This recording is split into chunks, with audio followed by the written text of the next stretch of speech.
मौनम, ये बहुत अपराधों से बचा देता है और नाम जप में बड़ा सहयोगी है। श्रीपाद कह रहे हैं कि मौन धारण कर, ताते मौन रहनो उचित है। ध्रुवदास जी महाराज, आवश्यक हो कम शब्दों में भागवतिक शब्द बोल दो, ये मौन के अंतर्गत ही आता है। अनावश्यक बिल्कुल ध्यान नहीं देना, कोई प्रणाम नमस्कार, कोई नाना प्रकार के संबोधन प्रश्न बिल्कुल नहीं बोलना, मानो आप पागल हैं, सुना ही नहीं, देखा ही नहीं। ये महापुरुषों की बात कहते हैं। पास समीप बैठे हुए प्रश्न कर रहे हैं, वो दूसरी दिशा को देख रहे हैं, गंभीर मुद्रा है, बोलते रहो। इतना धैर्य होना चाहिए उपासक में कि सामने वाला बोलता रहे, अपने को कोई फर्क नहीं पड़ता। आवश्यक है तो बोल दिया, नहीं तो अनावश्यक हम उसको कहेंगे भी नहीं कि चुप रहो, उठ के जाओ यहां से, नहीं। मौन है, हम उठ के चल दिए। अपनी तरफ से बिल्कुल वाणी को बहुत संयम में रखें। दूसरी बात कह रहे हैं कि समस्त व्यवहार को जो शिथिल कर देता है, ये व्यवहार ही तो फंसाए हुए है संसार को। लोक धर्म, त्यज लोक धर्मान, अगर भगवत प्राप्ति करनी है तो धर्मम भजस्व सततम त्यज लोक धर्मान। लोक धर्म का त्याग अत्यंत अनिवार्य है। विरति बहुकर्मा निरत निरंतर सज्जन धर्मा। छठदम शील विरत बहुकर, ये भक्ति का लक्षण है। छठदम शील विरत बहुकर्मा निरत निरंतर सज्जन धर्मा।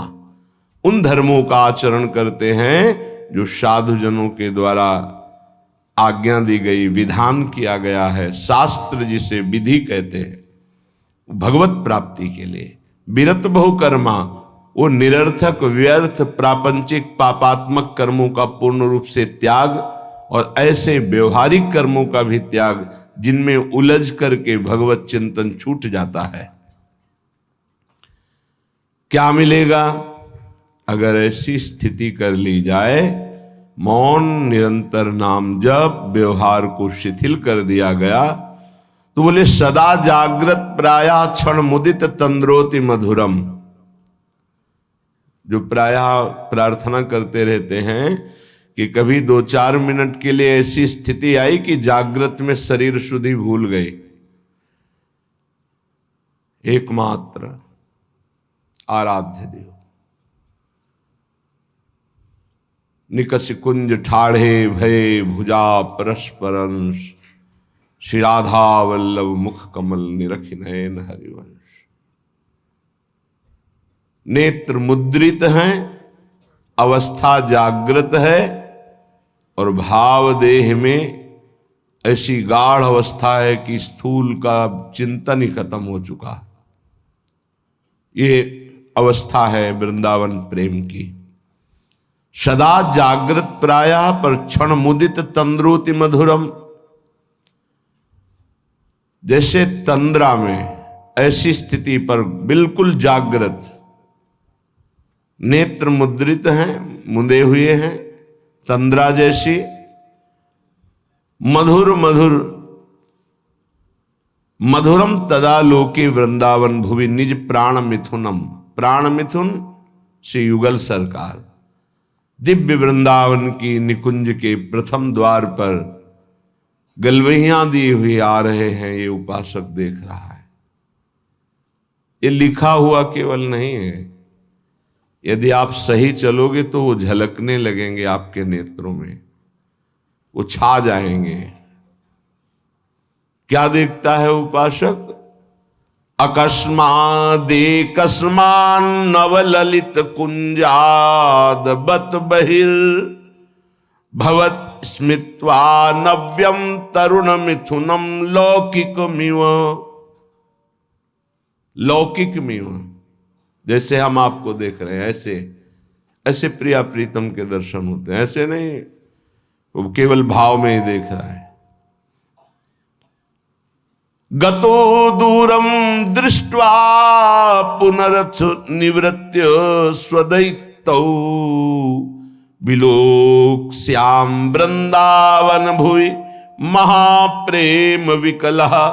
जिसने सारे संबंध विस्मृत कर दिए हैं, कोई हमारा नहीं प्रिया प्रीतम से, इतना अपनापन हो कर लिया कि हृदय में किसी का संबंध नहीं, किसी का स्मरण नहीं, कोई व्यवहार नहीं, मौन धारण किए हुए निरंतर नाम जब जागृत अवस्था में मुद्रित नेत्र प्रिया प्रीतम के ध्यान में डूबा हुआ, उसको ये सौभाग्य मिलता है। अकस्मादेकस्मान नवललित कुंजाद बत बहिर्भवत स्मित्वा नव्यम तरुण मिथुनम लौकिकमिव। अकस्मात सहसा उसको नूपुरों की ध्वनि सुनाई दी, एकदम मुड़ करके देखा, सब गायब। अद्भुत निकुंज,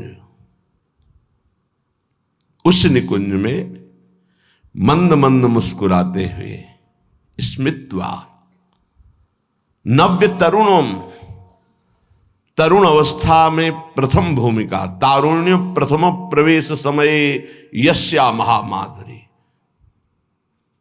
13-14 वर्ष की अवस्था का स्वरूप, नव किशोरी नव किशोर, लौकिक में हो, ऐसे जैसे हम आपको देख रहे हैं, आप हमें देख रहे हैं, ऐसे दर्शन होता है। अहो भाग, ये धाम ऐसी कृपा करता है। इसमें कोई साधन प्रधान नहीं भाव रहता। धाम कृपालु है, पर उस कृपा का अवगाहन करने के लिए तन्मयता चाहिए, आराध्य देव की तन्मयता चाहिए, तभी मौनम, व्यवहार शिथिल, निर्मम, किसी से कोई ममता नहीं। ये जब निकले हो तो वस्तु प्राप्त करो, इधर उधर नहीं। सबसे भूल हो जाती है। यहां किसी को अपना मानना, कुछ अच्छा लगना, कुछ सुखद लगना, ये सब भगवान की विचित्र माया के द्वारा चित्त का आकर्षण किया जाता है। भक्तों के जीवन में इसीलिए ऐसी घटना घटती है कि कीन हो इसका बहु अभिमाना, शोक हो वंचह कृपा निधाना। कृपा निधान भगवान देखते कि मेरे भक्त में जितेंद्रियता का अभिमान है, ब्रह्मचर्य का अभिमान है, पवित्रता का अभिमान है, तो फिर वो ऑपरेशन कर देते हैं। फिर वो अभिमान नहीं जागृत होता। ऑपरेशन बड़ा विचित्र होता है। भगवान कहो उपहास करवा के, अपमान करवा के, या विवेक के द्वारा, या उनके प्रियजनों के द्वारा निरादर करवा के, कई तरह के वृत्तियों से भगवान ऑपरेशन कराते हैं अपने जन का। हृदय जब निर्मम होता है, ममता रहित, अहंकार रहित, व्यवहार रहित, एकमात्र प्रियालाल में अपनापन, तब ये स्थिति का रसास्वादन होता है। आवत श्री वृषभानु दुलारी, जिनको देख करके प्रेम में प्रभु विकल हो जाते हैं, उन प्रियाजू का जब उपासक को साक्षात्कार होता है तो केवल आचार्य कृपा ही हृदय को संभालती है, अन्यथा सामर्थ्य नहीं है। ऐसा रूप श्री लालजू महाराज का है कि बड़े बड़े मुनि जो निर्विकार ब्रह्मबोध संपन्न हैं, उनके मनों को क्षण में मोहित कर ले। मोहन मुनि सघन प्रगट परमानंद, गुण गंभीर गोपाला। ये मोहन मदन त्रिभंगी, मोहन मुनि मन रंगी, मुनियों के मन में अपने प्रेम रंग को रंग दिया। ऐसा रूप सुखदेव मुनि, बड़े बड़े महात्मा जो ब्रह्मबोध त्यागी वैरागी, जहां कहीं भी शब्द स्पर्श रूप रस गंध का लेस भी आकर्षण नहीं, उनको आकर्षित करके बलात् अपने रूप का प्रेमी बना लिया। ऐसे रूप सौंदर्य समुद्र प्रभु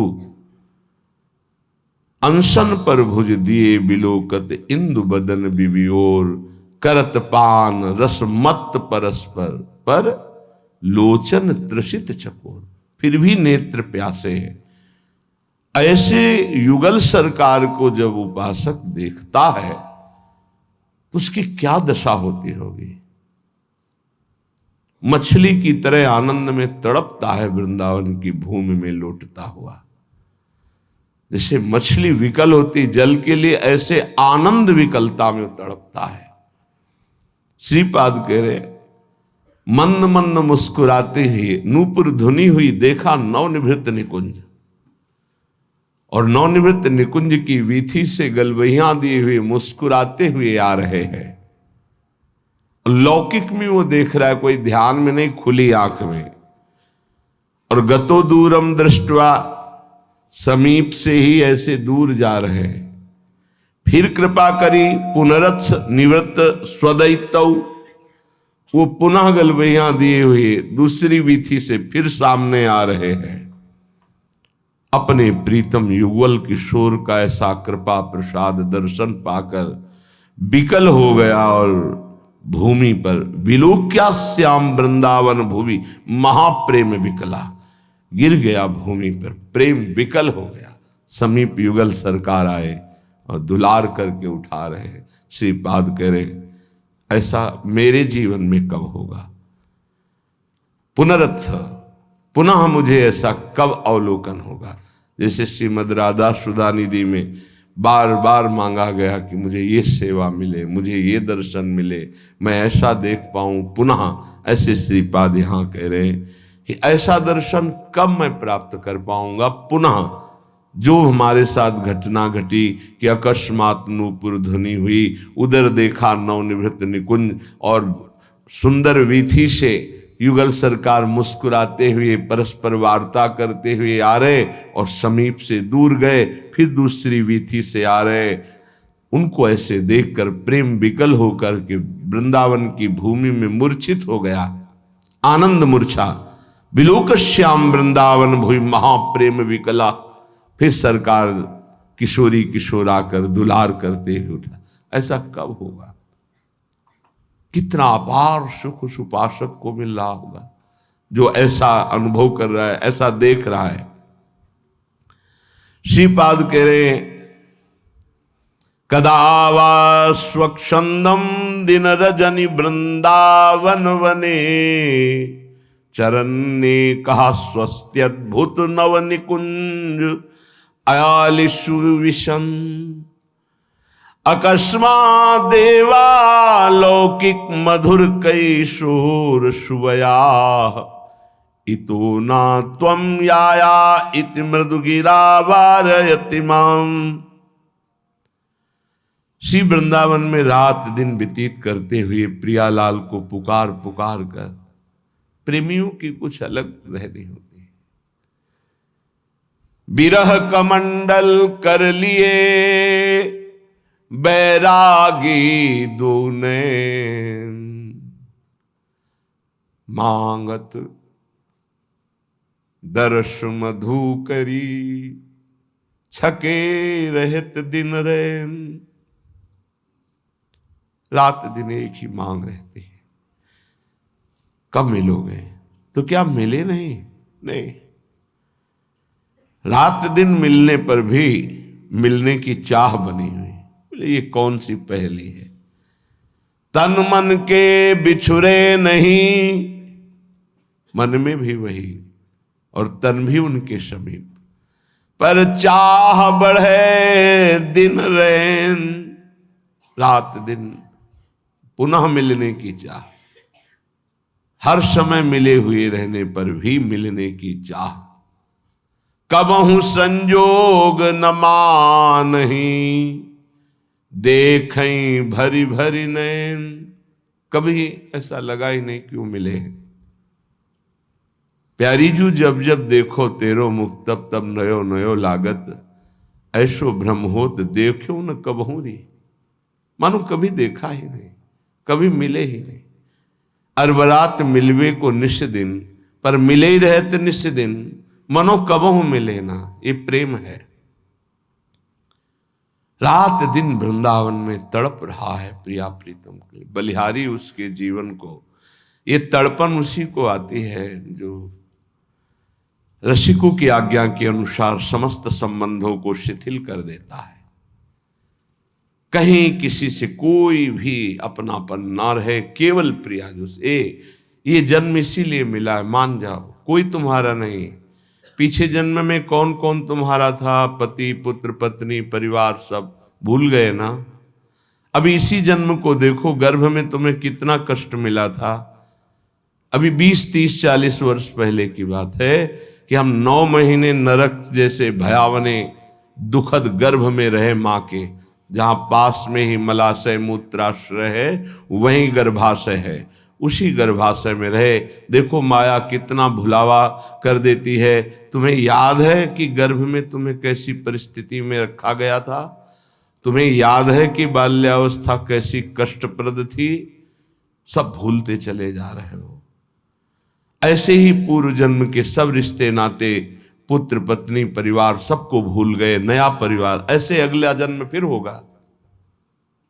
ये कब तक नई पढ़ाई, नया बैंक बैलेंस, नए संबंध कब तक बनाते रहेंगे? पुराने छूटते जा रहे, नए बनाते चले जा रहे और बढ़ते चले जा रहे हैं भूल भुलैया की तरफ, माया के भ्रम की तरफ। इतनी प्रियता कर ली है, मेरा पुत्र, मेरी पुत्री, मेरा पत्नी, मेरा परिवार, और ये सब नियत समय के लिए आए हुए जीवात्मा हैं, अपने कर्म का भोग आपके संग से।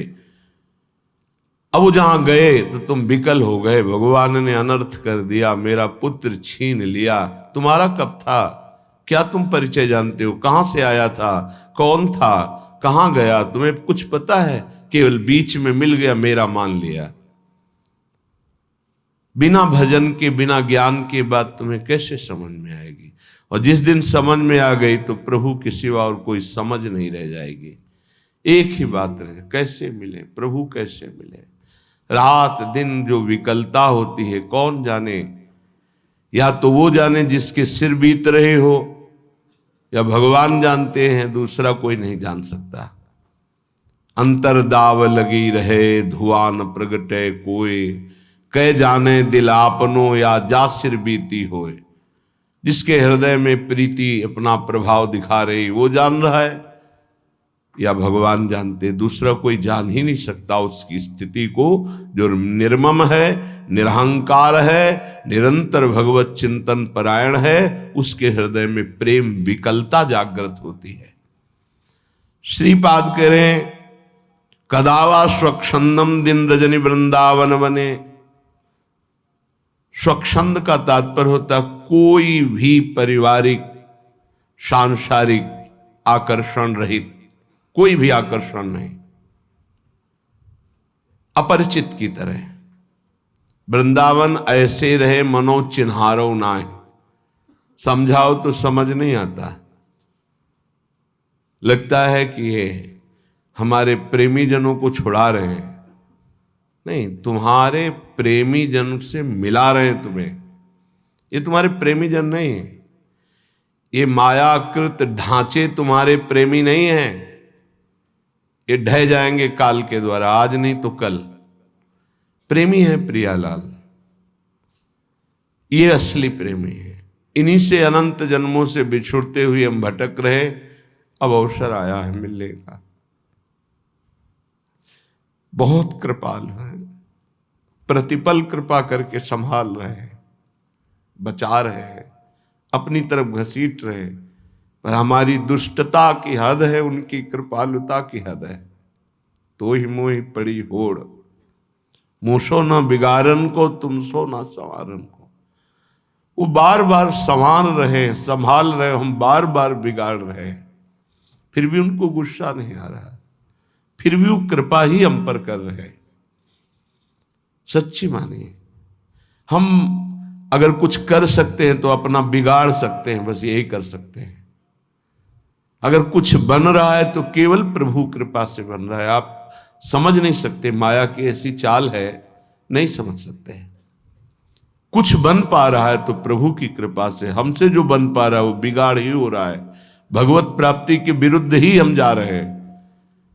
अगर कहीं कदम भगवत प्राप्ति की तरफ चल रहे हैं तो केवल भगवत कृपा वही संभाल रहे हैं। देख लो आप इसी जन्म के रजिस्टर को अपने हृदय में देख लो, जितना आपको ज्ञान है उसी से आप अपना निर्णय कर लो कि अगर आपको हर चेष्टा का दंड मिले जो आपने किया तो कितने जन्म आप भोगोगे।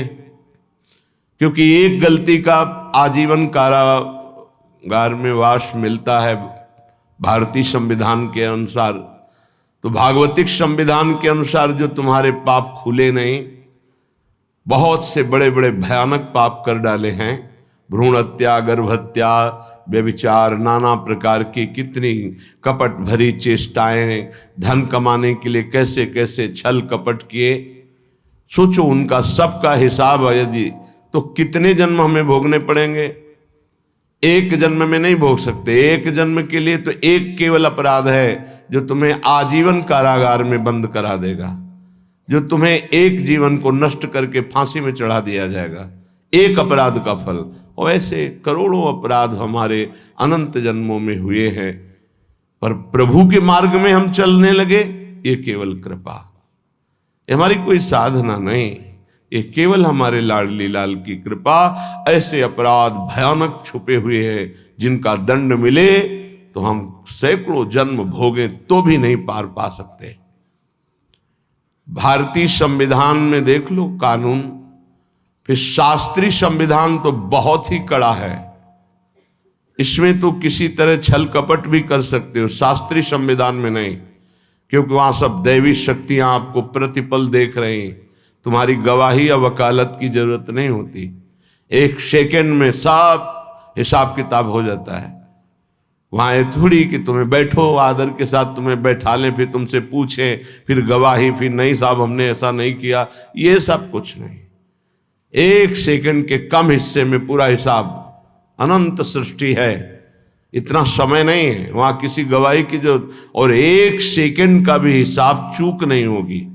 सत्क्रिया और असत क्रिया अगर एक सेकंड में हुई तो उसका भी हिसाब होगा। इसीलिए जो विवेकी जन बहुत सावधान रहते हैं, थोड़ा जीवन है, इस जीवन को पवित्र बिता करके धरोहर की भांति, जैसे कोई तुम्हें सुंदर वस्त्र दे और तुम उसे रखे रहें कि ये उसका है, पवित्र वस्त्र, ज्यों का त्यों वापस कर दिया, उसको गंदा नहीं किया, वो होता है महात्मा। चदरिया जैसी की तैसी धरि दीनी, चदरिया झीनी रे झीनी। ये शरीर रूपी चद्दर भगवान ने दी, निर्मल रखो, इसको मलिन मत करो। मलिन हो गया तो गुरु कृपा उसको पवित्र कर देगी। आश्रित रहो, आज्ञा का पालन करो, भगवत प्राप्ति के लिए कमर कस लो, ये जीवन केवल भगवान के लिए। श्रीपाद कह रहे हैं, दिन रजनी वृंदावन बने, रात दिन नाम जप करते हुए, अगर आप बाहर भी हो तो रात दिन नाम जप करो। आप सोचते हैं पढ़ लिख कर कोई ऐसा पद मिल जाए, रुपया पैसा मकान हो, बस हम सुखी हो जाएंगे। पद कुछ नहीं, रुपया कुछ नहीं, मकान कुछ नहीं, स्थिति। बड़े भाग्यशाली जन हैं जो अध्यात्म स्थिति की तरफ चलते हैं, रात दिन नाम जप कर रहे हैं, धर्म पूर्वक व्यवहार कर रहे हैं। जो जा रहा है तो शोक नहीं, आया तो हर्ष नहीं, वो महात्मा, वो भगवत प्राप्ति के योग्य हो जाता है। गए की सोच नहीं, चाहे वो मृत्यु से गया हो, चाहे वो घर से गया हो, चाहे वस्तु हो, व्यक्ति हो, स्थान हो, गए की सोच नहीं, आए की हर्ष नहीं, वो भगवत प्राप्ति का उपासक रात दिन भजन करते हुए भगवान को प्राप्त होता है। चरण ने कहा स्वस्त्यद्भुत नव निकुंजालिषु विशन, वो सदैव एकांत में चिंतन करता रहता है। एकाकी, एकांत का शब्द आते ही कोई कमरा, कोई गुफा ऐसा सोचने लगते हैं, उसे एकांत नहीं कहते, ये तो बाय है। एक एकांत स्थान को लेकर के बात, एकाकी विचरण करने का मतलब अंदर केवल परमात्म चिंतन, केवल भगवत चिंतन, वो एकांत ही है। चाहे वो ऑफिस में बैठा हो, फावड़ा चला रहा हो, किसान हो, चाहे व्यापारी हो, एकमात्र भगवान का आश्रय, उनका चिंतन, वो एकाकी ही माना जाता है, एकांत ही माना जाता है। एकांत बैठे हुए प्रपंच का चिंतन कर रहा है, वो प्रपंची ही माना जाता है। जो सदैव एकांत चिंतन करते हुए, तो उसके जीवन में मंगल सौभाग्य उदय होता है। अकस्मा देवालौकिक मधुर किशोर सुवया, अलौकिक नवनिभृत निकुंज, और सामने प्रिया प्रीतम, और एक सखी कहती है, इतो ना तुम याया, इधर मत आना, वहीं खड़े रहना। उस सखी की मधुर वाक्य और सामने प्रिया प्रीतम, ये मेरे जीवन में पुनः कब होगा। सखी रो, तुम इधर मत आना, प्रिया प्रीतम पधार रहे, वहीं खड़े खड़े रूप का दर्शन करो। इतो ना तुम याया, इधर मत आना। तो सखी के अमृत में शब्द और सामने प्रिया प्रीतम, आहा, ऐसा मैं कब देखूंगा। उपासक जब ईमानदारी से भजन करता है तो पहले भगवत प्रेमी महापुरुषों का आकर्षण होता है, तब ये स्वरूप होता है। पहले दिव्य महापुरुष आते हैं जो प्रिया प्रीतम के निज जन हैं, बड़े बड़े महापुरुष हर संप्रदाय के। प्रिया प्रीतम के साक्षात्कार के पहले आचार्य का साक्षात्कार होता है, महापुरुषों का साक्षात्कार होता है, बड़े बड़े महापुरुषों का पहले आगमन होता है, तब निकुंजाधिपति श्री जी